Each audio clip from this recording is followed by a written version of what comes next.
கீர்த்தி பரபரப்பா வேலை செஞ்சு கீர்த்தி நீ எவ்வளவு வயநாடு சம்பவம் தான் இது. காட்டுப்பகுதி வழியா 2 பேர் பைக்ல போயிட்டு இருக்கும் போது திடீர்னு அவங்க மறைஞ்சு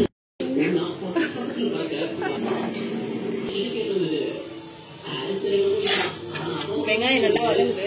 ஸ்டேஜில் நம்ம கருவேப்பிலை போட்டுக்கலாம்.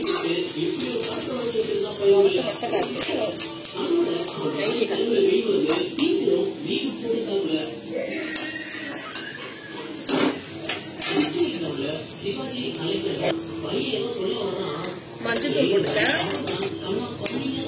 அப்பதான் அந்த நண்டு கலர் வந்து கிரேவி செம்மையா இருக்கும் பாக்கிறதுக்கே. இது வந்து நம்ம தக்காளி போட்டு போடக்கூடாது. மஞ்சத்தூள் வந்து வெங்காயம் வதங்குறதுக்கு போடணும். அப்பதான் அந்த எண்ணெயில நல்லா பரட்டும். இப்போ வந்து தக்காளி போட்டுக்கலாம்.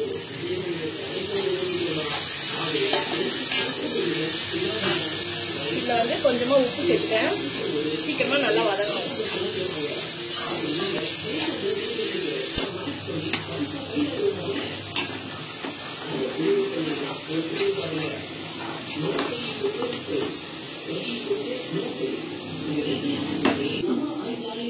இப்போ நம்ம வந்து ஆறிடுச்சு. இதை வந்து இந்த ஜார்ல போட்டுக்கலாம்.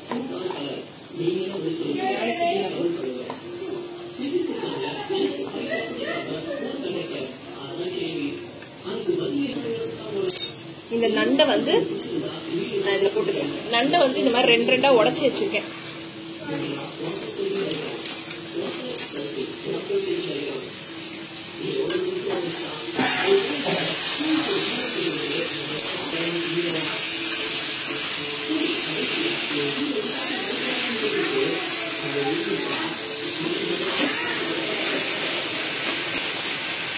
மிளகு, சீரகம், சோம்பு, தனியா, இஞ்சி, பூண்டு, பச்சை மிளகா, காஞ்ச மிளகா எல்லாமே போட்டுருக்கோம்.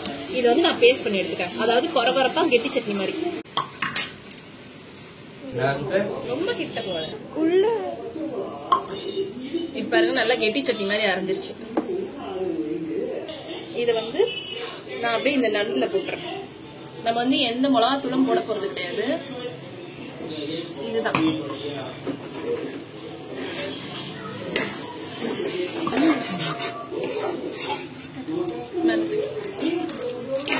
இப்ப வந்து இந்த கிரேவில வந்து இந்த ஜார்ல வந்து கொஞ்சம் தண்ணி ஊத்திட்டு இருக்கேன். அதையும் ஊத்திக்கிறேன். நிறைய தண்ணி வேணாம்.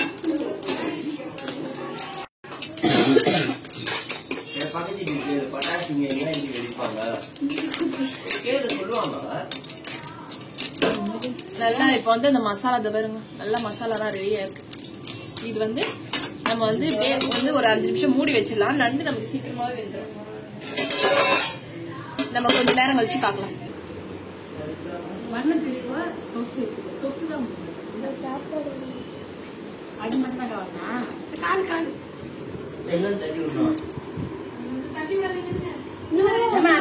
ஏற்றி பெட்டுமா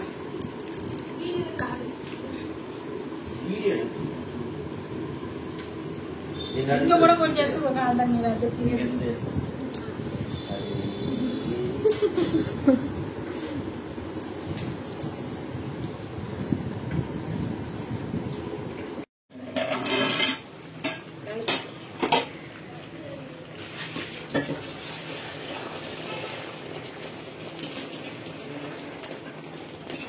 சாப்பிட்டு வச்சுக்கோங்க.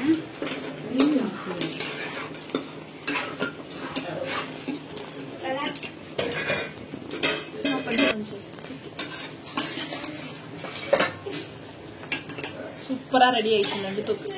இது அப்படியே கொஞ்சம் கிரேவியோட இந்த கிரேவியோட வச்சு சாப்பிட்டோம்னா நல்லா மார்சலிலாம் நல்லா உடஞ்சிரும். சூப்பரா ரெடி ஆயிடுச்சு. நம்ம இதுல எந்த குழம்பு மிளகாத்தூள் மசாலாலாம் ஆட் பண்ணல, நம்மளே எல்லாமே அரைச்சி பேஸ்ட் பண்ணி உடனே தான் போட்டோம் இன்ஸ்டன்டா. அதனால சூப்பரா இருக்கும்.